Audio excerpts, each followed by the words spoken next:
오소서 진리의 성령님, 우리 찬양 드리시고 우리 감시하도록 하겠습니다.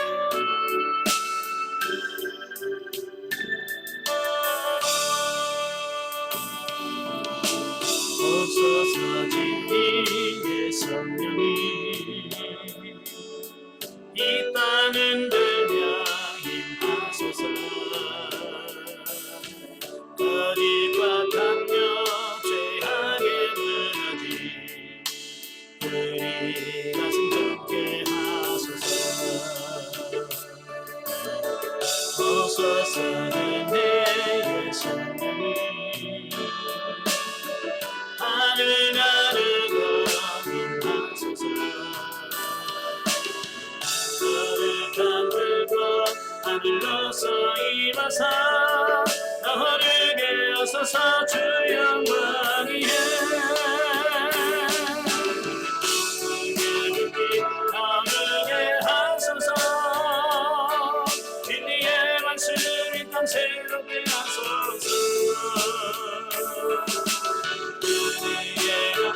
은혜의 하소서. 성령의 바람 이 땅 가득 불어와.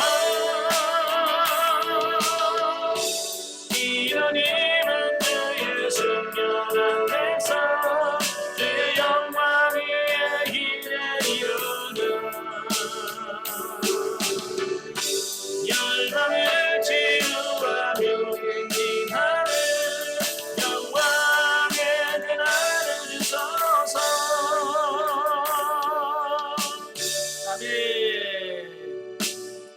기도드리겠습니다. 은혜로우신 아버지, 은혜와 사랑을 진심으로 감사합니다. 이 시간도 귀한 시간을 허락해 주시고 훈련의 장소로 나와 요한복음의 말씀을 같이 상고할 수 있도록 은혜 주시니 감사합니다. 오늘도 말씀 날 때 이 말씀들이 살아있는 말씀이요 생명의 말씀이 되며 우리의 삶에 적용하는 귀한 말씀이 될 수 있도록 도와주옵소서. 시종을 주님께 맡겨오며 예수님의 이름으로 감사하며 기도합나이다. 아멘. 예, 이 시간은 요한복음 14장을 같이 보도록 하겠습니다. 요한복음 14장은 천국 처소에 대한 약속과 형제사랑 명령, 또 보혜사 성령의 약속, 이 세 가지를 말씀해 주고 있는데요. 자, 그 중에서 1절부터 7절까지가 길이요 진리요 생명이신 예수님에 대해서 말씀을 합니다. 자, 우리 한번 요한복음 14장 1절부터 7절까지 우리 같이 한번 읽어보겠습니다. 요한복음 14장 1절부터 7절까지 같이 읽습니다. 너희는 마음에 근심하지 말라. 하나님을 믿으니 또 나를 믿으라. 내 아버지 집에 거할 곳이 많도다. 그렇지 않으면 너희에게 일렀으리라. 내가 너희를 위하여 거처를 예비하러 가노니 가서 너희를 위하여 거처를 예비하면 내가 다시 와서 너희를 내게로 영접하여 나 있는 곳에 너희도 있게 하리라. 내가 어디로 가는지 그 길을 너희가 아느니라. 도마가 이르되 주여 주께서 어디로 가시는지 우리가 알지 못하거늘 그 길을 어찌 알겠사옵나이까. 예수께서 이르시되 내가 곧 길이요 진리요 생명이니 나로 말미암지 않고는 아버지께로 올 자가 없느니라. 너희가 나를 알았더라면 내 아버지도 알았으리라. 이제부터는 너희가 그를 알았고 또 보았느니라. 아멘. 자, 여기서 6절에 보면 내가 곧 길이요 진리요 생명이라고 예수님께서 말씀을 하셔요. 자, 가룟 유다의 배신, 그러니까 앞장 13장이죠. 13장에서는 가룟 유다의 배신에 대해서 말씀하고 있고, 또 13장 13절에 보면 33절에 보면 예수님 자기 자신이 떠나갈 것을 얘기하시고, 또 베드로가 3번 부인할 것을 말씀하셨어요. 모두가 다 무슨 말씀이에요? 예, 이 제자들에게 굉장히 근심거리, 걱정거리가 되어지는 거예요. 그래서 제자들이 이 3가지 말씀을 듣고 의기소침한 거예요. 근심이 많아지는 거예요. 예, 그래서 예수님께서 1절에 뭐라고 말씀하냐면 너희는 마음에 근심하지 말라. 하나님을 믿으니 또 나를 믿으라. 예, 마음에 근심하지 말라. 예, 왜 그럴까요? 왜 지금 제자들이 왜 지금 근심을 하고 있습니까? 예, 그들은 뭐요? 예수님이 떠나가신다고 하니까. 예. 그들이 예수님을 따른 이유가 뭐예요? 예수님의 제자들이 예수님을 따른 이유는 뭐 천국 영생? 물론 그런 부분도 있겠습니다만은 가장 결정적인 요인이 뭐냐면 육신적인 문제 해결이었어요.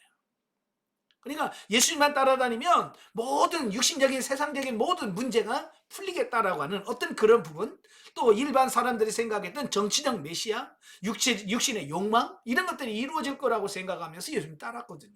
근데 예수님께서 가신다고 하니까 걱정할 수밖에 없는 거죠. 왜? 그럼 지금까지 자기들이 믿고 따라왔던 그 모든 것이 뭐가 돼? 물거품이 되니까. 자, 예수님께서 내가 떠나는 것이 결코 제자들과의 영원한 단절을 의미하는 것이 아니라는 사실을 강조하는 겁니다. 내가 가는 게 영원히 가는 게 아니야. 거기서 예수님이 왜 제자들에게 내가 떠나지만 근심하지 말라고 하신 이유 두 가지를 설명해 주고 있어요. 자, 그 두 가지 중에 하나가 뭐냐면, 자신이 제자 곁을 잠시 떠나심은 하나님 나라에서 성도들의 처소를 하기 위한 것이다 라고 하는 겁니다. 그래, 예수님이 가신 이유는 우리가 천국에 가서 머물 처소를 예비하러 가시기 때문에 근심하지 말라라고 하는 사실입니다. 그럼 지금 예수님의 천국에서 뭐 하고 계실까요? 지금 저와 여러분들의 처소를 예비하고 있다라고 하는 겁니다. 예수님이 여러분이 천국에 오시면 여러분이 머물 그 집을 지금 열심히 지금 짓고 계십니다. 자, 중요한 것은 집을 지려면 뭐가 필요해요? 재료가 필요하죠. 재료가 있어야 집을 짓지, 재료가 없으면 집을 어떻게 집니까? 저도 교회 인테리어 하면서 그 일꾼들이 쉬지 않고 계속 일할 수 있는 방법이 뭐냐면 계속 자재를 제공해 주는 겁니다. 그래서 그 목수들이 일하다가 뭐가 필요합니다. 그러면 잽싸게 갖다 줘야 돼. 그래야 그들이 재료가 있어야 공사를 하니. 재료 없으면요, 그 사람들은요, 놀아요. 하루 일당이 30만 원, 40만 원씩이에요. 근데 재료 없으면 논다고요. 일이 안 됩니다. 그래서 그들이 계속해서 일하게 하려면 계속해서 필요한 자재를 계속 제공해 줘야 그들은 쉬지 않고 일을 하는 겁니다. 지금 예수님도 마찬가지겠죠. 여러분들이 뭐 해야 돼? 천국에 뭘 올려드려야 돼? 여러분의 거처를 지을 처소를, 재료를 열심히 공급해 주셔야 되겠죠. 이건 뭡니까? 하나님의 말씀대로 물질을 심고 거두고 하는 모든 부분, 또 하나님께 드려지는 부분, 하나님 말씀에 순종하는 부분들이 다 뭐가 돼? 이 성전을 짓는 재료가 되어서 그 재료가 하늘로 상달되었을 때 하나님은 그 재료를 가지고 여러분의 집을 짓고 계신다라는 거예요. 그래서 어쨌든 여러분 열심히 천국에 재료를 올려드리길 바랍니다. 어떤 분이 가서 천국에 갔더니 집도 없이 떠도는 노숙자들이 많더라. 뭐 저는 안 가봐서 모르겠습니다만은 그런 얘기를 해요. 그러니까 여기서 보면 그럴 가능성이 커요. 왜냐하면 재료를 올려드리지 않는 사람은 뭘 가지고 천국의 처소를 집을 짓겠습니까? 열심히 하나님 충성 봉사하시길 바랍니다. 자, 그리고 두 번째로는 반드시 세상에 다시 오셔서 성도들을 하나님 나라로 인도하실 것을 말씀해요. 그러니까 내가 떠난다고 걱정하지 마. 난 다시 올 거야. 예수님의 재림에 대한 약속을 하고 계시다라는 사실이에요. 자, 그런데 제자들은 아직도 예수님의 죽으심과 부활을 전혀 이해하지 못하고 있었다는 겁니다. 예수님이 이런 말을 해도 이게 무슨 말인지 못 알아먹는 거예요. 여러분, 육신적인 사람은요, 영적인 이야기를 아무래도 못 알아듣습니다. 그래서 고린도전서 14장, 고린도전서 2장 14절에 보면 육신적인 사람은 영적인 일을 받을 수가 없다는 거예요. 그래서 도리어 육신적인 사람이 영적인 사람을 어리석다라고 얘기한다. 바보다고 얘기한다는 거예요. 왜? 영적인 걸 이해를 못하니까. 자, 그걸 어떻게 알 수 있습니까? 5절에 보면 도마의 질문을 보면 알아요. 도마가 이르되 주여 주께서 어디로 가시는지 우리가 알지 못하거늘 그 길을 어찌합니까? 우리가 모르는데 어떻게 합니까? 라고 아직까지 주님이 이제 십자가에 달려서 돌아가시고 천국에 가실 날이 다가왔는데도 불구하고 아직도 3년 반 동안 따라다녔는데 몰라. 이게 제자들의 영적 수준인 거예요. 그런 제자들에게 뭐라고 말씀합니까? 내가 곧 길이요 진리요 생명이라. 이렇게 자기 자신을 선언하고 있습니다. 내가 곧 길이요 진리다. 그러니까 나를 믿는 자는 아버지께로 갈 수 있다라고 말씀해주고 있는 겁니다. 다시 말하면 자신의 신성과 그리스도 되심은 물론이고 인간이 어떻게 하나님을 발견하고 그분께 나아갈 수 있는지에 대한 해답을 여기서 주고 있다라고 하는 겁니다. 자, 다시 말해서 참 하나님이심과 동시에 참 인간이신 예수 그리스도로 말미암지 않고는 그 누구도 하나님께로 갈 수 있는 길을 찾지 못한다는 겁니다. 또한 구원의 진리를 깨달을 수 없을 뿐만 아니라 영생의 축복을 누리지 못한다라고 말씀합니다. 그러니까 예수 외에는 다른 길이 없어요. 예수 외에는 다른 진리가 없습니다. 예수 외에는 생명이 없다라는 사실이에요. 예. 자, 그러므로 오늘날 우리들은 하나님께서 천하 인간에게 구원을 얻을 만한 다른 이름을 우리에게 주심이 없다는 사실을 명심하여 자신의 구원을 온전히 이루면 물론이고 아직도 엉뚱한 곳에서 구원과 영생의 길을 찾고 있는 주의 사람들에게 올바른 복음의 진리를 증거하여야 한다라고 하는 말씀이에요. 오늘 많은 사람들이 우리 기독교를 향해서 아주 독단적이다라고 말합니다. 고집불통이라고 말합니다. 왜 그럴까요? 예, 우리 기독교는 협상을 할 수가 없습니다. 구원에 관한 부분에서는 다른 종교와 협상을 할 수가 없어요. 왜냐하면 오직 예수 그리스도만이 진리요 생명이기 때문에 그렇습니다. 예, 그러나 지금 일부에서 WCC라든지 이런 데서 종교다원주의 또는 종교통합론을 주장을 합니다. 그래서 지금도 기독교 중에서 일부 교단들이 거기에 참여해서 전 세계 종교를 하나로 뭉치려고 하는 어떤 이런 시도를 하고 있습니다. 예, 우리가 나라를 구한다든지 나라의 위기 상황이 있다든지 이럴 때는 예, 종교 뛰어넘어서 우리는 협력해야 되죠. 나라가 망하는데 우리는 기독교라서 너희들 협력하는 이럴 수는 없잖아요. 그죠? 어찌 보면 제일 먼저 앞장서서 나라를 구하기 위해서 앞장서야 돼요. 그러나 이 진리만큼은 이 구원론에 관한 문제만큼은 우리가 양보할 수 없다는 거예요. 왜냐하면 예수 외에는 구원받을 수 있는 다른 길이 없기 때문에 그래요. 요즘 우리나라에도 자기가 구세주, 메시아라고 주장하는 사람들이 참 많습니다. 예, 이런 잘못된 교리에서 우리는 따라가면 안 돼요. 분명히 그들에게 예수 외에는 다른 길이 없다. 예수만 길이요 진리요 생명이라고 전할 수 있는 그런 삶이 되어야 된다 그 말입니다. 자, 두 번째 단락은 8절부터 15절까지입니다. 자, 성부와 하나이신 예수님에 대해서 말씀해 주시는데요. 자, 우리 성경 한번 읽겠습니다. 8절부터 15절까지 우리 같이 읽습니다. 빌립이 이르되 주여 아버지를 우리에게 보여주옵소서. 그리하면 족하겠나이다. 예수께서 이르시되 빌립아 내가 이렇게 오래 너희와 함께 있으되 내가 나를 알지 못하느냐. 나를 본 자는 아버지를 보았거늘 어찌하여 아버지를 보이라 하느냐. 내가 아버지 안에 거하고 아버지는 내 안에 계신 것을 내가 믿지 아니하느냐. 내가 너희에게 이르는 말을 스스로 하는 것이 아니라 아버지께서 내 안에 계셔서 그의 일을 하시는 것이라. 내가 아버지 안에 거하고 아버지께서 내 안에 계심을 믿으라. 그렇지 못하겠거든 행하는 그 일로 말미암아 나를 믿으라. 내가 진실로 진실로 너희에게 이르노니 나를 믿는 자는 내가 하는 일을 그도 할 것이요 또한 그보다 큰 일도 하리니 이는 내가 아버지께로 감이라. 너희가 내 이름으로 무엇을 구하든지 내가 행하리니 이는 아버지로 하여금 아들로 말미암아 영광을 받으시게 하려 함이라. 내 이름으로 무엇이든지 내게 구하면 내가 행하리라. 너희가 나를 사랑하면 나의 계명을 지키라. 아멘. 자, 앞단락에서는 예수님께서 내가 곧 길이요 진리요 생명이라고 자기 선언을 하셨습니다.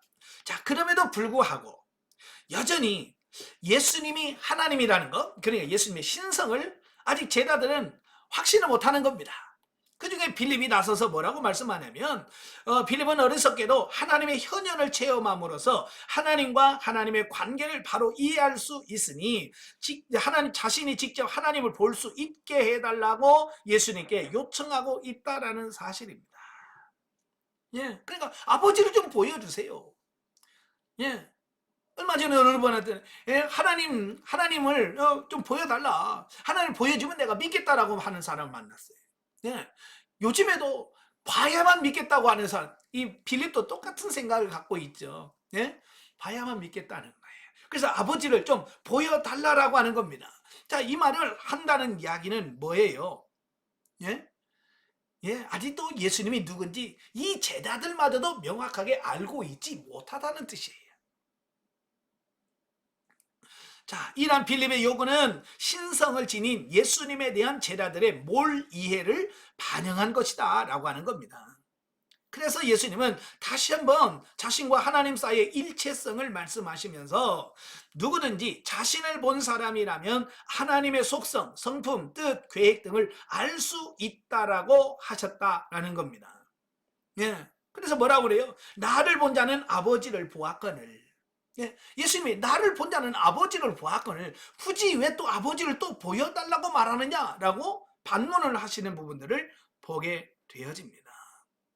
물론 사람의 속성은 그래요.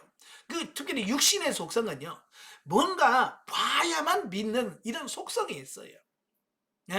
아무리 누가 말해도 내가 안 보면 안 믿어요.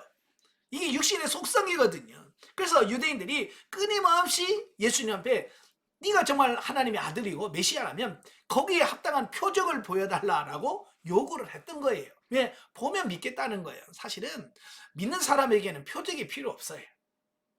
믿는 사람에게는 표적이 필요 없어. 못 믿으니까 그걸 어떻게든 믿어보려고 하니까 어때요? 표적을 좀 보여달라고 말하는 거거든요. 예수님께서는 그 표적을 보여달라는 유대인들에게 절대 표적 안 보여줬습니다. 왜? 보여줘도 그들은 안 믿을 거니까. 그리고 믿는 사람은 아예 예수님한테 표적 보여달라고도 안 했어. 그냥 믿었어요. 여러분, 믿는 여러분 되시길 바래요. 아시겠죠? 다시 말해서 성육신하신 예수 그리스도를 본 자는 곧 성부 하나님을 본 것이라 라는 사실을 일깨워주고 있다라고 하는 사실입니다. 자, 본래 하나님을 본 사람은 없어요. 그지? 왜냐하면 볼 수가 없기 때문에. 하나님은 영이시여요. 영이시고 우리 육신의 눈으로는 볼 수가 없습니다. 또 본들 살아남을 수가 없어요. 그러니까 결국은 뭐야? 육신의 눈으로는 하나님을 못 본다는 얘기거든요. 자, 근데 아버지의 품속에 있는 독생하신 하나님이 나타나셨느니라 그랬죠. 아버지의 품에 있던 그 독생자 외아들이 나타나셨다는 거예요. 그게 누구예요? 예수 그리스도예요. 그러니까 우리는 하나님을 직접 보지 못해도 예수님을 통해서 하나님을 볼 수 있다라는 것을 보게 되어집니다. 자, 예를 들어서 이런 거예요. 자, 청년의 결혼 시기가 돼서 자, 그 남자 여자가 이제 새롭게 만나잖아요. 자, 근데 물론 이제 육신의 감정으로 서로 사랑하는 감정도 있겠습니다만은 자, 궁금하잖아요. 이 남편이 어떤 사람인가? 또 아내 될 사람, 그 여자가 어떤 사람인가? 이걸 알고 싶어 하잖아요. 자, 그럴 때 직접 물어볼 수도 있겠지만 간접적으로 그 사람을 이해하고 알 수 있는 방법이 있어요. 바로 남자친구의 아버지를 보면 그 남자친구를 대충 알 수 있어요. 또 여자친구의 어머니, 그러니까 장모 될 사람이죠.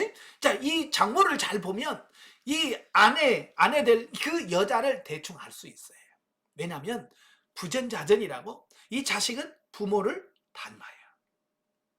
그지? 딸은 엄마를 많이 닮아. 물론 외모적으로는 딸이 아빠 닮을 수도 있고 아들이 엄마 닮을 수도 있어요. 그러나 그 성품적인 성향을 보면 대부분 그 아버지의 그 아들이에요.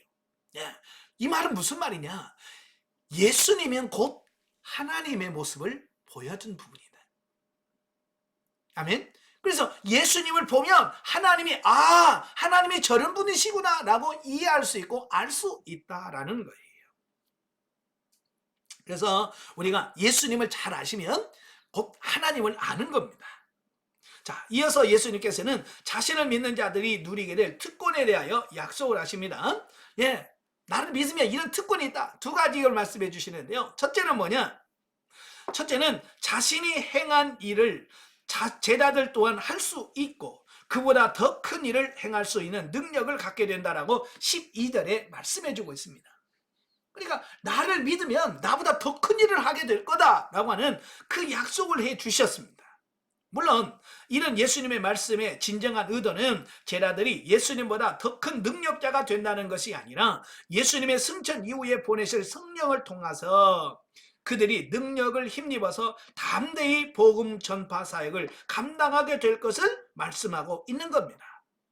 그래서 예수님 부활 승천 이후에 오순절 성령 받고 나서 제자들의 삶에 엄청난 변화가 일어나게 됩니다. 그래서 제자를 통해서 지금까지 상상하지 못했던 일들이 일어나게 돼요. 10년의 베드로가 어떻게 됩니까? 성전 문 앞에 한 번도 나면서부터 걸어보지 못한 안전뱅이를 나사린 예수 이름으로 걸으라. 그러니까 벌떡 일어나는 역사가 일어납니다. 예, 죽은 사람을 살립니다. 다비다야 일어나라. 일어납니다. 예, 애니야야 일어나라. 중풍병으로 꼼짝도 못하는 그 영혼이 일어납니다. 여러분, 예수님 베드로를 통해서 엄청난 역사가 일어났습니다. 심지어 베드로가 지나간다 하는 소문이 나면 길가에다 병자를 쫙 깔아놨습니다. 왜요? 베드로가 지나갈 때 햇빛만 비춰도 병자가 나요. 이건 예수님도 그런 기적은 행하지 않으셨어요. 물론 예수님 옷자락을 만지고 치료받은 사람은 있어도 그림자 스쳐 지나가면서 치유된 건 없었어요. 보세요. 예수님 말씀하셨잖아요. 나를 믿으면 나보다 더 큰 일을 하리라. 사도 바울 역시도 희한한 일이 벌어졌다라고 말합니다. 그래서 바울은 그 낮에는 일하면서 복음을 전파했잖아요. 그래서 일하면서 땀을 닦았던 수건이라든지 그 일하면서 입었던 앞치마라든지 이것만 갖다가 병자에게 나는 병자가 낫고 귀신이 떠나가는 역사가 일어났어요. 얼마나 대단한 일입니까? 그죠? 이런 일들이 일어났다라고 하는 겁니다. 근데 물론 이런 부분들은 다 복음 전파를 위한 거예요. 그러니까 은사자의 능력이라든지 어떤 이런 걸 드러내는 어떤 차원이 아니라 정말로 복음을 전파할 때 그들이 이 복음을 받아들일 수 있도록 그들의 마음을 여는 하나의 수단이었다라고 하는 사실이에요. 근데 오늘날에는 이 치료가 목적이 되고 치료를 위한 치료를 하는 어떤 이런 모습들을 보게 되거든요. 그건 어찌 보면 하나님의 말씀, 예수님의 사역과 좀 동떨어진 부분이다라고 보면 되겠어요. 자, 그리고 두 번째는 뭐냐? 예수님의 이름으로 무엇을 구하든지 분명한 응답을 받게 될 거다. 다시 말하면 기도 응답에 대한 약속을 주어진 겁니다.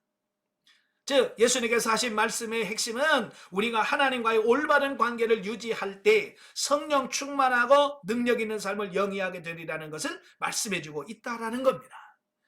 자, 여기서 내 이름으로 무엇이든지 구하라. 그러면 내가 시행하리라. 이 말씀을 하신단 말이에요. 그러면 이 말은 이제 예수님한테 뭘 말씀만 하면 주님께서 다 주시겠구나. 금 나와라 뚝딱, 은 나와라 뚝딱 이렇게 생각할 수 있는 그 얘기가 아니에요. 자, 여기서 우리에게 가르치는 정말 중요한 것은 뭐냐면 기도 응답이라고 하는 것은 하나님과 나와의 올바른 관계가 유지될 때 가능하다. 그 얘기를 하고 있는 거예요. 올바른 믿음, 올바른 신앙, 올바른 관계, 하나님과 이게 잘 되어야 응답이 된다라고 말씀해주고 있는 겁니다. 예, 우리도 한번 생각해 봐요. 친하지도 않는 친구가 와서 돈 좀 빌려줘봐. 여러분 주겠어요? 물론 마음이 넓은 사람 줄 수도 있겠죠. 예, 평소에 친하지 않고 잘 다투고 싸우는 사람한테 누가 돈을 빌려줍니까? 어떤 핑계를 대서 안 주죠. 그죠? 그러나 평소에 관계가 아주 좋은 사람은 어때요? 예? 빌려서라도 주잖아요. 왜? 관계가 좋으니까. 바로 이 부분을 이야기하고 있는 겁니다. 다시 말하면 하나님과 좋은 관계를 맺으면 기도 응답이 있고 성령 충만도 있고 이런 충만한 삶을 살 수 있다라고 말씀해주고 있다라고 하는 겁니다. 자, 그래서 우리가 하나님과의 관계를 잘 맺기를 바랍니다. 아시겠죠? 그래서 성령께서 오셔서 이 관계 설정을 아주 잘 하게 만드십니다. 이게 성령의 지도인들을 잘 받으시면 하나님의 관계가 풀려요. 아시겠죠? 예. 그래서 제가 이제 영성훈련 하다 보면 이제 수료를 하시고 이제 하나님과 좋은 관계를 맺고 계신 분들은 정말로 누리면서 사셔. 예. 행복한 삶을 사신단 말이에요. 왜? 하나님과 관계가 해결되니까 모든 부분에서 순순하게 풀려나가는 이런 모습들을 본다고 말이에요. 그래서 여러분도 하나님과 관계를 잘 회복하시기를 바랍니다. 자, 16절부터 31절까지입니다. 자, 16절부터 31절까지 우리 같이 읽겠습니다. 내가 아버지께 구하겠으니 그가 또 다른 보혜사를 너희에게 주사 영원토록 너희와 함께 있게 하리니 그는 진리의 영이라 세상은 능히 그를 받지 못하나니 이는 그를 보지도 못하고 알지도 못함이라. 그러나 너희는 그를 아나니 그는 너희와 함께 거하시며 또 너희 속에 계시겠습니다. 내가 너희를 고아와 같이 버려두지 아니하고 너희에게로 오리라. 조금 있으면 세상은 다시 나를 보지 못할 것이로되 너희는 나를 보리니 이는 내가 살아있고 너희도 살아있겠습니다. 그날에 내가 아버지 안에 너희가 내 안에 내가 너희 안에 있는 것을 너희가 알리라. 나의 계명을 지키는 자라야 나를 사랑하는 자니 나를 사랑하는 자는 내 아버지께 사랑을 받을 것이요 나도 그를 사랑하여 그에게 나를 나타내리라. 가룟 아닌 유다가 이르되 주여 어찌하여 자기를 우리에게는 나타내시고 세상에는 아니하려 하시나이까. 예수께서 대답하여 이르시되 사람이 나를 사랑하면 내 말을 지키리니 내 아버지께서 그를 사랑하실 것이요 우리가 그에게 가서 거처를 그와 함께 하리라. 나를 사랑하지 아니하는 자는 내 말을 지키지 아니하나니 너희가 듣는 말은 내 말이 아니요 나를 보내신 아버지의 말씀이니라. 내가 아직 너희와 함께 있어서 이 말을 너희에게 하였거니와 보혜사 곧 아버지께 내 이름으로 오실 성령 그가 너희에게 모든 것을 가르치고 내가 너희에게 말한 모든 것을 생각나게 하리라. 평안을 너희에게 끼치노니 곧 나의 평안을 너희에게 주노라. 내가 너희에게 주는 것은 세상이 주는 것과 같지 아니하니라. 너희는 마음에 근심하지도 말고 두려워하지도 말라. 내가 갔다가 너희에게로 온다 하는 말을 너희가 들었나니 나를 사랑하였더라면 내가 아버지께로 감을 기뻐하였으리라. 아버지는 나보다 크심이라. 이제 일이 일어나기 전에 너희에게 말한 것을 일이 일어날 때에 너희로 믿게 하려 함이라. 이후에는 내가 너희와 말을 많이 하지 아니하리니 이 세상의 임금이 오겠습니다. 그러나 그는 내게 관계할 것이 없으니 오직 내가 아버지를 사랑한 것과 아버지께서 명하신 대로 행하신 것을 세상이 알게 하려 함이라. 일어나 여기를 떠나자 하시니라. 아멘. 자, 오늘 이 말씀은 보혜사 성령님에 대한 약속의 말씀입니다. 자, 보면은 죽음을 목전에 둔 예수님께서 자신이 비록 제자들을 떠나 하나님 나라로 가신다고 할지라도 삼위일체 중 또 다른 하나님이신 보혜사 성령을 제자들에게 보내어 영원토록 그들과 함께하게 하시겠다라고 하는 약속을 주셨다라는 겁니다. 자, 그런데 예수님께서 성령을 뭐라고 표현하냐면 보혜사라고 표현한다는 겁니다. 자, 왜 보혜사라고 말씀했을까? 이 보혜사라고 하는 말은 성도들 곁에서 일거수일투족을 감찰하시면서 마땅히 성도들의 말할 바와 행할 바를 가르치고 도와주시는 위로자, 대언자, 상담자로서의 성령의 사역을 염두에 둔 것이다 라고 하는 겁니다. 예. 그러니까 이 보혜사라고 하는 말은 헬라어로 파라클레토스라는 말이에요. 파라클레토스. 이 말은 뭐냐면 곁에서 돕는 자. 예. 문자적으로는 곁에서 돕는 자라고 하는 말인데 이 말은 보통 이제 위로자, 대언자, 상담자 또는 변호사 자 이런 의미로 사용되어지고 있습니다. 여러분 법정에 쓴다면 무슨 얼마나 두렵겠어요, 그죠? 뭐라고 대답해야 되는지 내가 뭐 법을 알기를 합니까? 예? 그래서 법을 모르는 사람은 법정에 가서 많이 손해를 봅니다. 그래서 이런 법적인 부분을 도움을 받기 위해서 우리가 돈을 주고 변호사를 선임한다 그러잖아요. 그래서 심지어는 이 어떤 유능한 변호사를 사느냐에 따라서 죄인이 유죄가 무죄가 될 수 있고요. 이게 좀 부족하면 무죄가 유죄가 될 수 있다란 말이에요. 그러니까 왜 많은 사람들이 돈을 들여서라도 비싼 수임료를 주면서까지 변호사를 살려고 하냐면 좋은 그렇게 비싼 변호사는 그만큼은 뭐요? 힘을 쓰는 이런단 말이에요. 그래서 이 변호사를 잘 설정하면 이 법정에서 무슨 말을 해야 되는지 해서는 안 될 말인지 내가 불리한지 유리한지 이런 부분을 옆에서 다 가르쳐 주는 겁니다. 그래서 내가 말하려고 하더니 변호사가 입 다물으라고 그러면 말을 안 해야 돼. 예, 변호사가 시킨 대로만 하면 유리한 거예요. 예. 그래서 불리한 것은 하지 말라고 그러고 유리한 건 말하라고. 그래서 내게 도움을 주는 그런 사람은 변호사잖아요. 마찬가지로 성령께서 그와 같이 나를 내 곁에서 내 안에서 도와주실 것이다 라고 말씀하고 있는 겁니다. 예, 물론 이 보혜사라고 하는 말을 우리 신천지에서는 잘못 이해를 합니다. 왜냐하면 이 보혜사라고 하는 말은 그 파라클레토스를 중국 한자어로 번역을 하다 보니까 보호하고, 예, 은혜를 베푸시고 가르친다 라고 이렇게 해석을, 중국어로 보혜사 이렇게 해놨거든요. 이걸 문자적으로 한글로 적용한 거예요. 이건 어찌 보면 전혀 헬라어를 모르는 무식한 사람한테 나오는 행동이에요. 그래서 보혜사는 누구냐? 바로 이만이다 이렇게 나오는데요. 이거 해석 잘해야 됩니다.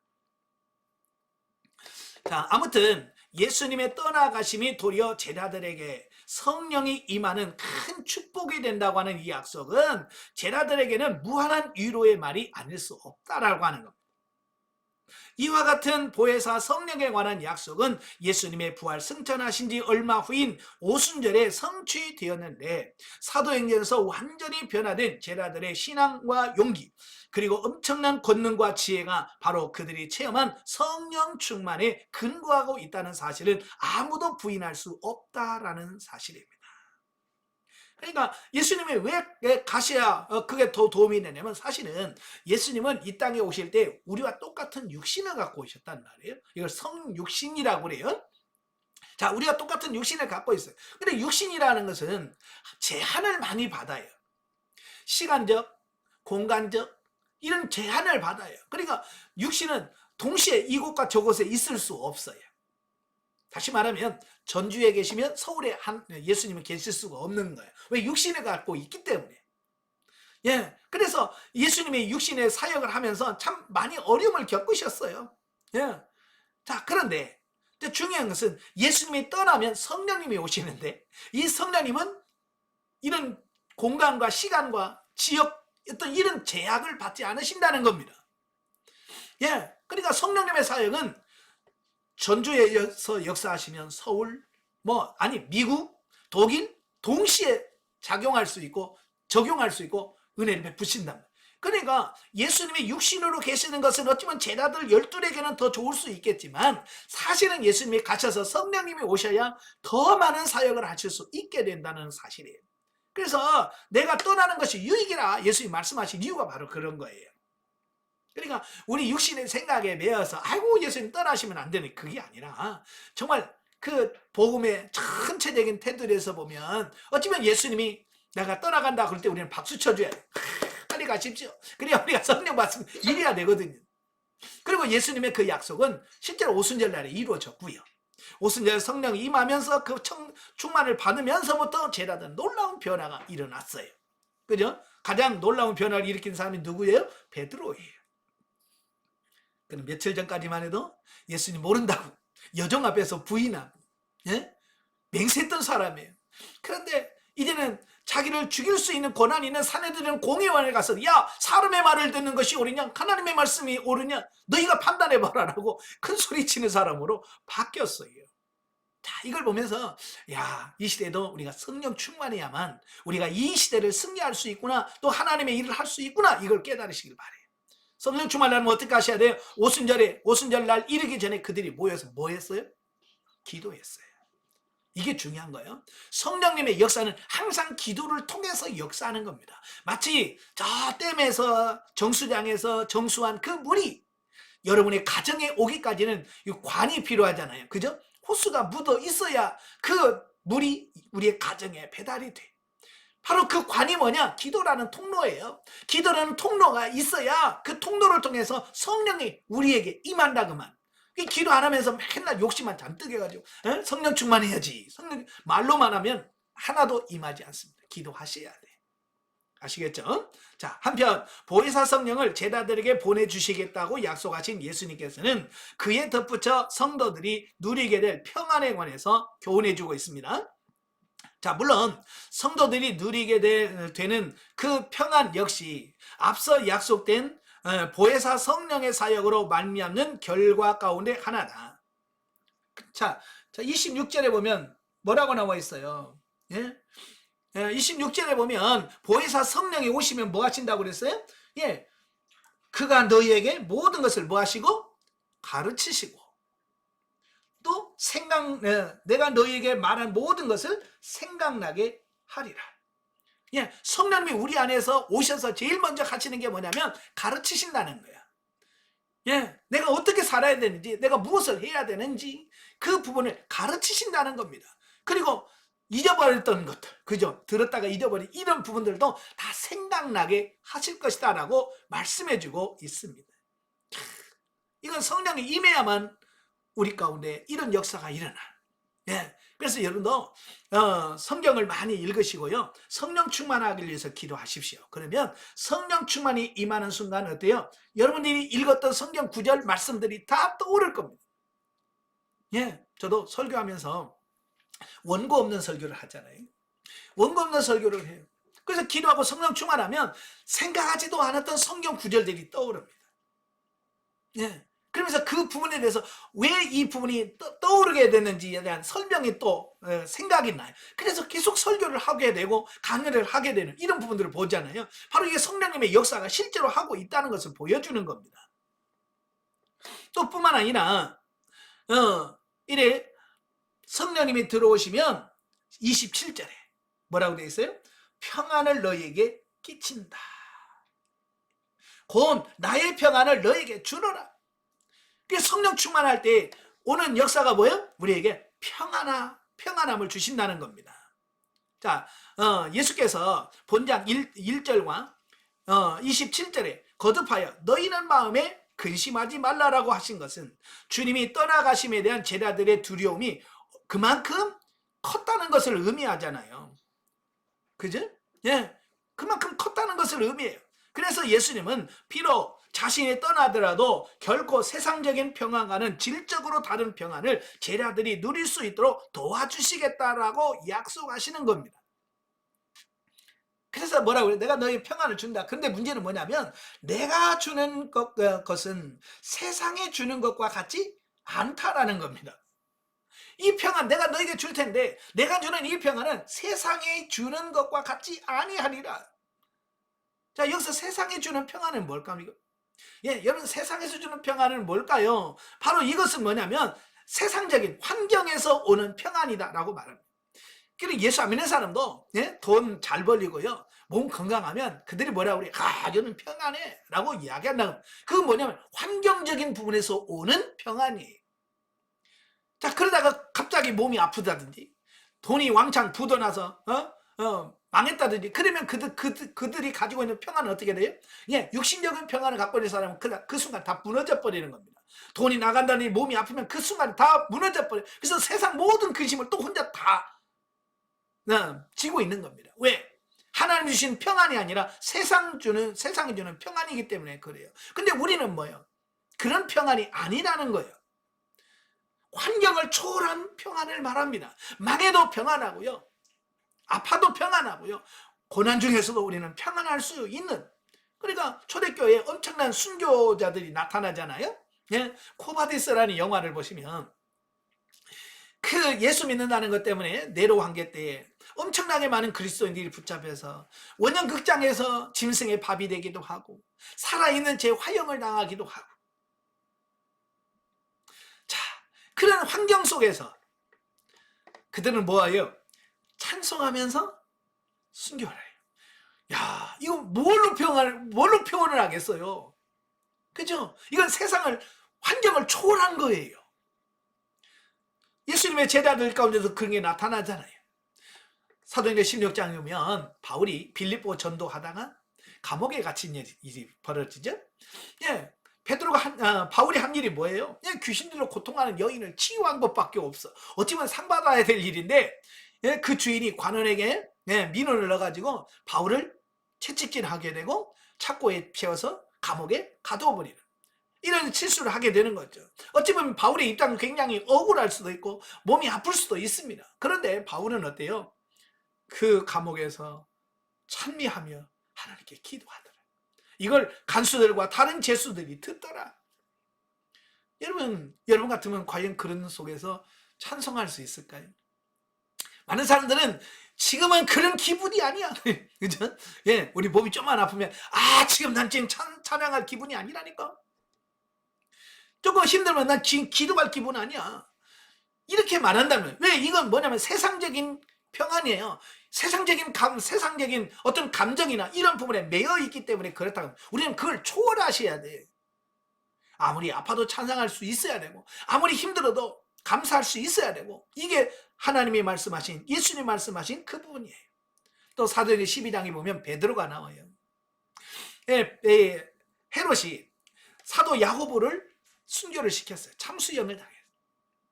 그러니까 막 유대인들이 그렇게 좋아하는 거예요. 예? 그러니까 헤롯이 유대인들한테 환심을 사고, 유대인들이 좋아하는 방법을 이제 알았다. 기독교인들을 핍박하면, 기독교인을 핍박하면 유대인들이 좋아하는구나. 이걸 깨달은 거예요. 그래서 이 기독교인의 수장이라고 할 수 있는 베드로를 없애면 유대인들에게 더 많은 인기를 끌겠지라는 생각으로 베드로를 잡아서 감옥에다 가다 놓고 6월절이 지나면 이거 참수형을 하려고 계획을 했어요. 그런데 놀랍게도 마지막 날, 내일이면 이제 베드로 죽어요. 그래서 천사가 와서 베드로를 그 감옥에서 나오게 하는데, 놀라운 것은 베드로가 내일이면 죽는데 뭐 하고 있어요? 꿀꿀 자고 있어요. 여러분, 잠이라고 하는 것은요, 불안하면 못 자는 거예요. 여러분도 마음이 불편하고, 마음에 근심이 많고 염려 많으면 잠이 와요, 안 와요? 안 와요. 그래서 하나님은 사랑하는 자에게 잠을 주시느니라, 그 말씀을 아시잖아요. 이 베드로는 내일 죽는데도 편하게 잠을 자는 거예요. 천사가 와서 뭐 옆구리에 발로 차면서 일어나, 그래야 일어날 정도로 아주 깊은 잠에 들어갑니다. 이건 뭐예요? 세상이 줄 수 없는 평안인 거예요.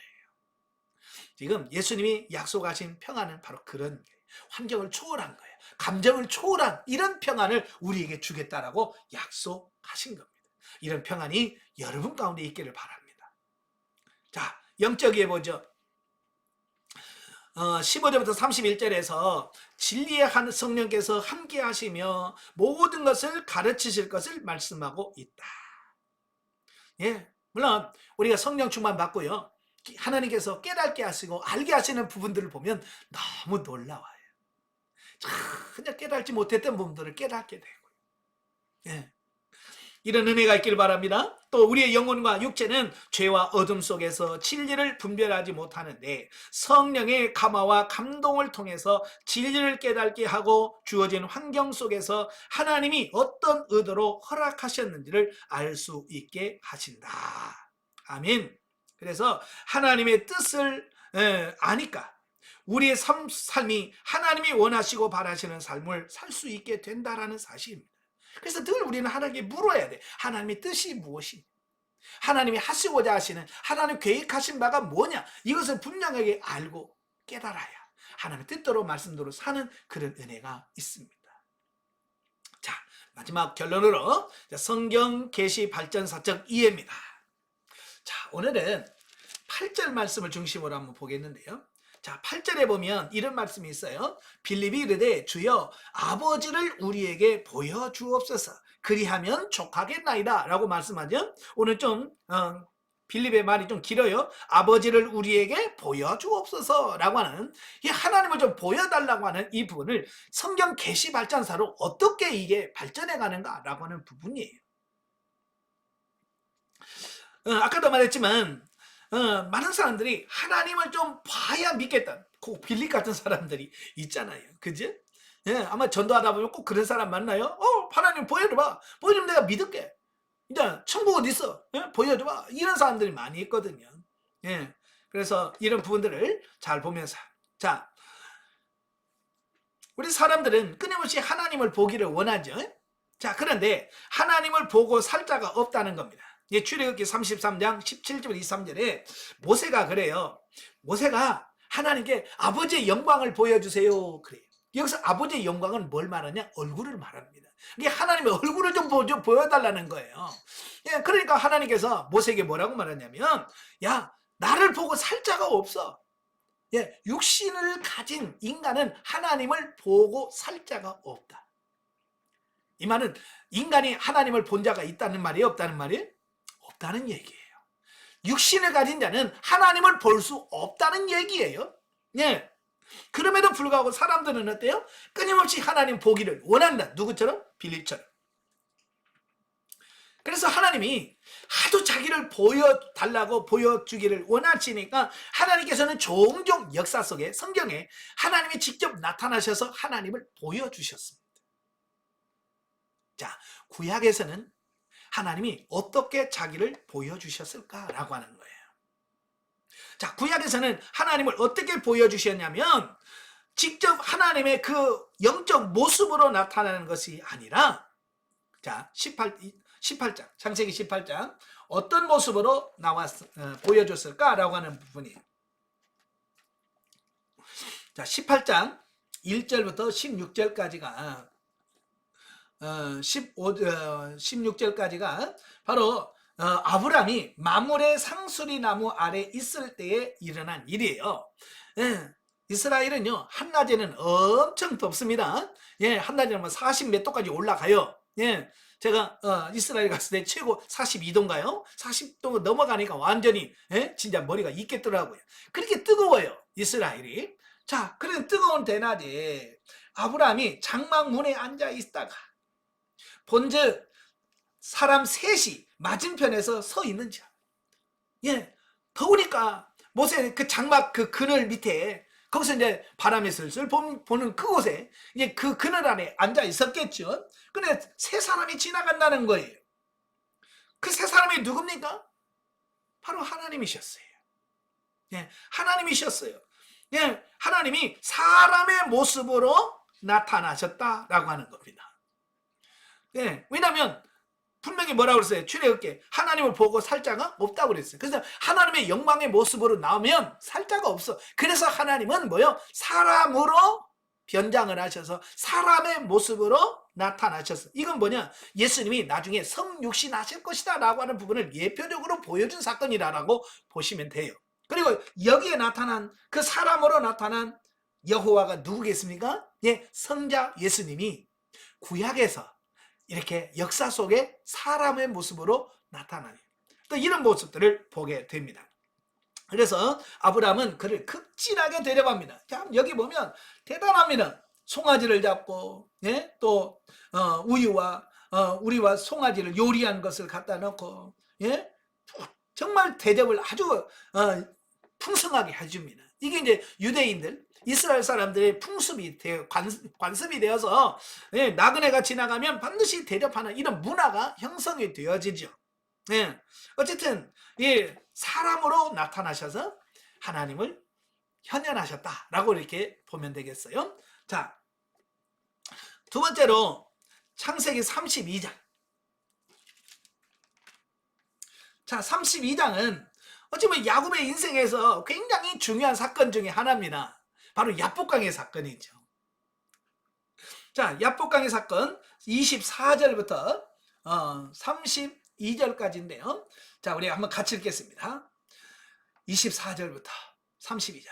야곱이 홀로 남았더니 어떤 사람이 날이 새도록 야곱과 씨름하다가 자기가 야곱을 이기지 못함을 보고 그가 야곱의 허벅지 관절을 치매 야곱의 허벅지 관절이 그 사람과 씨름할 때에 어긋났더라. 그가 이르되 날이 새려 하니 나로 가게 하라. 야곱이 이르되 당신이 내게 축복하리 아니하면 네, 가게 하지 아니하겠나이다. 그 사람이 이르되 내 이름이 무엇이냐? 그가 이르되 야곱입니다. 그가 이르되 내 이름을 다시는 야곱이라 부를 것이 아니요 이스라엘이라 부를 것이니 이는 내가 하나님과 및 사람들과 겨루어 이겼습니다. 야곱이 청하여 이르되 당신의 이름을 알려주소서. 그 사람이 이르되 어찌하여 내 이름을 묻느냐 하고 거기서 야곱에게 축복한지라.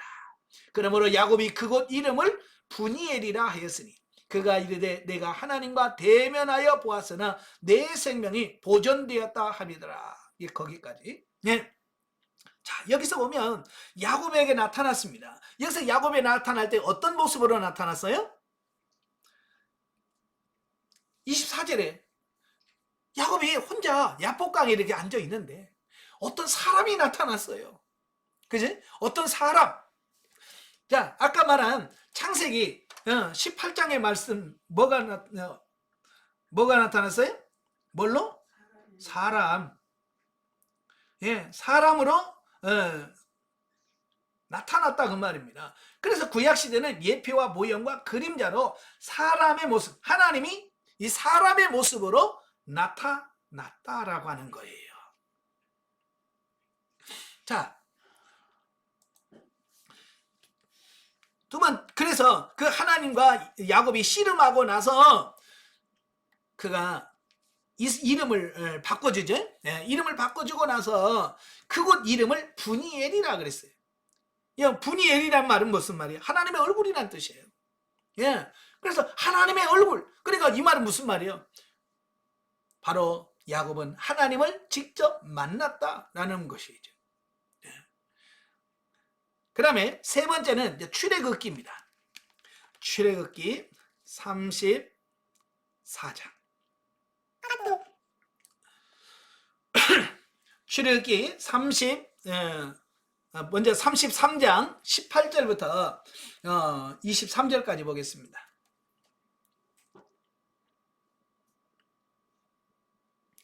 자, 거기 보면 18절에 모세가 이르되 원하건대 주의 영광을 내게 보여주소서. 이 영광은 하나님의 얼굴이라고 그랬죠.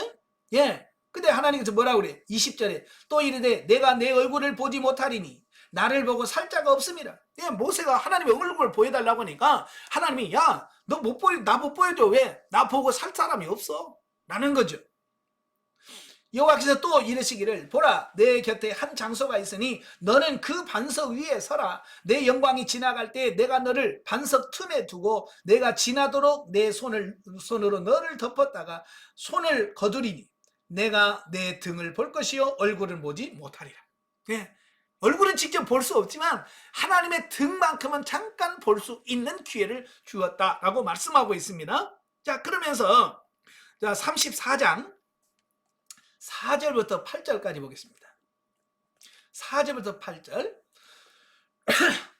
모세가 돌판 둘을 처음 것과 같이 깎아 만들고 아침에 일찍이 일어나 두 돌판을 손에 들고 여호와의 명령대로 시내산에 올라가니 여호와께서 구름 가운데에 강림하사 그와 함께 거기 서서 여호와의 이름을 선포하실 때 여호와께서 그의 앞으로 지나시며 선포하시니 여호와라 여호와라 자비롭고 은혜롭고 노하기를 더디하며 인자와 진실이 많은 사람이라. 인자를 천대까지 베풀며 악과 과실과 죄를 용서하리라. 그러나 벌을 면제하지는 아니하고 아버지의 악행을 자손 3, 4대까지 보응하리라. 모세가 급히 땅에 엎드려 경배하였더라. 자, 여기서 6절에 보면 뭐라고 되어 있어요? 여호와께서 그의 앞으로 지나가시며 그랬죠. 예, 분명히 하나님은 자기의 어떤 형상, 모양을 보게 됩니다. 예, 바로 이 사건을 통해서 모세에게 일어났던 일이 뭐예요? 얼굴에 광채가 나는 거예요. 하나님을 봄으로 그의 얼굴에 광채가 나는 그런 일이 일어났다라고 하는 사실이죠. 자, 그 다음에 사사기에 보면 사사기 13장 3절부터 22절까지.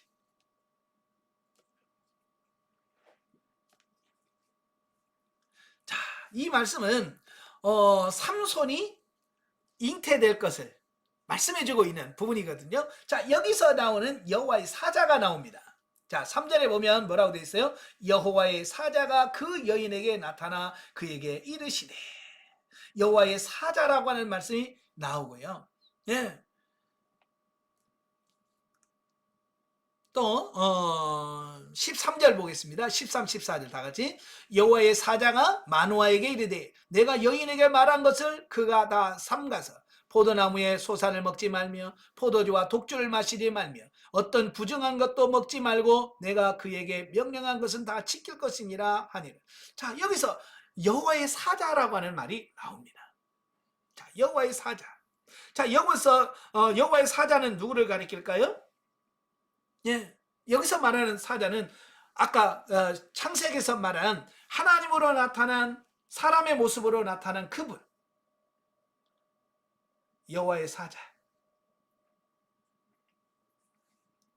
바로 이분은 다 누구예요? 성자 예수님. 성육신하기 이전 예수님이 구약에서도 사람의 모습으로 또 여호와의 사자로 이렇게 현현하셨다. 실제로 살아서 보여주셨습니다. 예. 자, 그러시면서 구약에서는 이렇게 여호와의 사자 또 사람의 모습으로 종종 이렇게 하나님의 현현, 하나님의 그 형상을 보여주셨죠. 자, 그런데 이제 신약 시대에 넘어오면 이제는 어떤 잠시 어떤 형상이나 어떤 이런 것이 아니라는 거예요. 자, 요한복음 14장 9절, 13절이 아니라 9장 9절이 아니라 14장입니다. 14장 9절부터 11절. 다 같이 예수께서 이르시되 빌립아 내가 이렇게 오래 너희와 함께 있으되 내가 나를 알지 못하느냐? 나를 본 자는 아버지를 보았거늘 어찌하여 나를 보이라 하느냐? 내가 아버지 안에 거하고 아버지는 내 안에 계신 것을 내가 믿지 아니하느냐? 내가 너희에게 이르는 말을 스스로 하는 것이 아니라 아버지께서 내 안에 계셔서 그의 일을 하시는 것이다. 내가 아버지 안에 거하고 아버지께서 내 안에 계심을 믿으라. 그렇지 못하겠거든 행하는 그 일로 말미암아 나를 믿으라. 자, 여기서 예수님이 뭐라고 말해요? 나를 본 자는 아버지를 보았거늘. 그래서 이 신학시대는 이제 어떤 형상이나 현현이 아니라 성육신. 누가? 예수님. 예수님이 직접 사람의 모습으로 나타났습니다. 그냥 형상이 아니라 실제로 인간이 되십니다. 인간 되심. 예. 아예 성육신 하셨어. 성육신은 그냥 예수님 자신이 우리와 똑같은 사람이 되셨어요. 인간이 되셨다라고 말씀하고 있는 겁니다. 이래 구약과는 많이 조금 다르죠. 예. 자, 그 다음에 요한복음 14장 20절 21절. 요한복음 14장 20절 21절. 자, 다 같이. 그날에 내가 아버지 안에 너희가 내 안에 내가 너희 안에 있는 것을 너희가 알리라. 나의 계명을 지키는 자라야 나를 사랑하는 자니 나를 사랑하는 자는 내 아버지께 사랑을 받을 것이요 나도 그를 사랑하여 그에게 나타내리라 라고 하는 말씀이죠. 예, 그런데 이 말씀 따라서 23절, 자 23절 24절 같이 읽겠습니다. 23절 24절. 사람이 나를 사랑하면 내 말을 지키리니 내 아버지께서 그를 사랑하실 것이요 우리가 그에게 가서 거처를 그와 함께 할 것이다. 나를 사랑하지 아니하는 자는 내 말을 지키지 아니하나니 너희가 듣는 내 말은 내 말이 아니요 나를 보내신 이의 말씀이니라. 자, 그리고 25절 26절. 내가 아직 너희와 함께 있어서 이 말을 너희에게 하였거니와 보혜사 곧 성령께서 내 이름으로 보내실 성령 그가 너희에게 모든 것을 가르치시고 내가 너희에게 말하는 모든 것을 생각나게 하리라 그랬어요. 자, 이 말이 무슨 말이냐? 자, 신약시대는 예수님 자신이 직접 육신으로 오셨잖아요. 인간이 되셨어요. 자, 그 다음에 예수님이 부활하시고 승천하신 이 성령 시대는 뭐냐면 예수님의 모습을 이제 승천하시고 승천 이 시대는 뭐냐? 누구로 사역하시냐? 성령님. 성령님을 통해 하나님을 보여주신다. 야, 역사하는 시대가 지금 뭐요? 이제 성령님이에요. 신약 시대는 예수님이었지만, 성령 시대는 성령님을 통해서 하나님을 보여주고 있다라고 말씀하고 있는 겁니다. 그러니까 이제 많이 달라졌죠. 이렇게 하나님의 나타나심은 이제 성육신에서 성령님의 사역으로 바뀌어지셨어요. 그래서 교회 시대는 이제 성령님을 통해서 하나님을 만나는 겁니다. 아시겠죠? 성령님 기도하면서 성령님을 만나면 결국 성령님을 통해서 예수님과 하나님을 만나게 되는 이런 통로가 되어진다라고 말씀해주고 있습니다. 예. 자, 그래서 이제 고린도전서 13장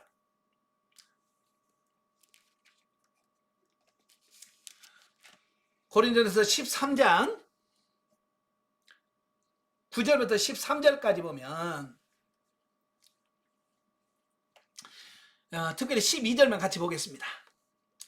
12절 다 같이. 우리가 지금은 거울로 보는 것 같이 희미하나 그때는 얼굴과 얼굴을 대면하여 볼 것이요 지금은 내가 부분적으로 하나 그때는 주께서 나를 아신 것과 같이 내가 온전히 알리라. 놀라운 말씀이에요. 자, 보세요. 구약에서는 사람의 모습이나 여호와의 사자로 하나님의 현현하셨죠. 신약시대는 예수님 자신, 성육신하신 예수님 자신으로 하나님을 보여주셨죠. 자, 신약시대는, 성령시대는 뭘 통해서? 성령님을 통해서 하나님을 보여주셨습니다. 자, 그런데 이게 현재까지는 진행하고요. 이제 새하늘과 새 땅. 하나님의 나라에서는 뭐예요? 얼굴과 얼굴을 뭐라고 나와 있어요? 얼굴과 얼굴을 대면하여 대하여 볼 것이다. 자, 이제 하나님의 나라 천국에 가면 하나님과 어떻게 돼요? 얼굴과 얼굴을 대하여 본다는 거예요. 제가 여러분과 지금 이렇게 얼굴을 마주 보듯이 천국에 가면 이제 하나님과 내가 그렇게 얼굴을 맞대며 본다는 거예요. 바로 이런 하나님의 현현, 하나님의 보여주심이 이렇게 시대가 흘러가면서 달라진다라고 하는 사실을 말씀해주고 있습니다. 자, 결론입니다. 자, 교회 시대는 성부 하나님이 특별한 모습을 통해서 우리에게 보여주셨어요. 예. 물론 이제 여기 성부라고 하는데 성자라고 하는 것이 더 낫겠죠. 예. 성자 하나님이 특별하게 보이셨습니다. 사람으로 지나가는 나그네로 또 여호와의 사자로 이렇게 보여주셨고요. 신약시대는 성자 예수님의 성육신하여 몸으로 보였어요. 네, 성육신하여 육신을 통해서 하나님의 모습을 직접 보여주셨어요. 근데 나를 보면 아버지를 봤다라고 말씀하고 있거든요. 그 다음에 예수님이 승천하신 이후 지금 교회 시대, 성령 시대는 뭐냐? 성령 하나님을 통해서 임마누엘 하나님을 경험하고 하나님의 임재를 경험하고 체험한다 그 말입니다. 아시겠죠? 그러나 나중에 천국에 가면 이제는 이제 하나님과 얼굴과 얼굴을 대하여 보는 그런 시대가 온다 그 말이에요. 자, 여기서 왜 이런 말을 하냐면 오늘날도 마찬가지로 많은 사람들이 기도하면서 하나님을 보게 해주세요, 하나님을 만나게 해주세요라고 성부 하나님을 구하는 사람들이 있더라는 거예요. 물론 하나님께서 그렇게 특별하게 뭐 보여줄 수도 계시겠지만 지금 시대는 성부 하나님과 성자 예수님을 만나는, 직접적으로 눈으로 보고 만나는 시대가 아니에요. 지금은 어떠냐? 성령님을 통해서 우리가 하나님을 알고 예수님을 아는 시대다 그 말입니다. 그래서 오늘날 우리가 하나님을 보여달라고 빌립처럼 그렇게 땡깡 쓰는 어떤 그런 부분이 아니라 이제는 기도하면서 성령님을 통해서 성령 충만하여 하나님과 예수 그리스도를 성령님을 통해서 만나는 그런 은혜가 있어야 된다 그 말입니다. 아시겠죠? 그래서 성령님은 지금 우리와 함께 하십니다. 우리와 늘 함께 하시고 우리 안에 거하시고 우리와 늘 동행하시면서 우리와 함께 하십니다. 그 하나님을 통해서 하나님을 만나는 여러분 되시기를 주님으로 축원합니다. 기도하겠습니다. 은혜로우신 아버지 감사합니다. 오늘도 귀한 말씀을 들었습니다. 하나님, 오늘도 많은 사람들이 육신의 눈으로 하나님을 보려고 예수님을 보려고 합니다. 우리 육신의 눈으로는 하나님과 예수님을 만날 수 없습니다. 지금 시대는 성령 시대기에 성령님을 통해서만이 예수 그리스도와 하나님을 만날 수 있습니다. 우리 모두 성령 충만해서 하나님을 만나게 하시고 하나님의 임재를 늘 경험하고 체험하면서 하나님 안에서 성령 안에서 살아가는 우리 모두가 되어줄 수 있도록 도와주시옵소서. 예수님의 이름으로 감사하며 기도합나이다. 아멘. 하나님께 드립니다.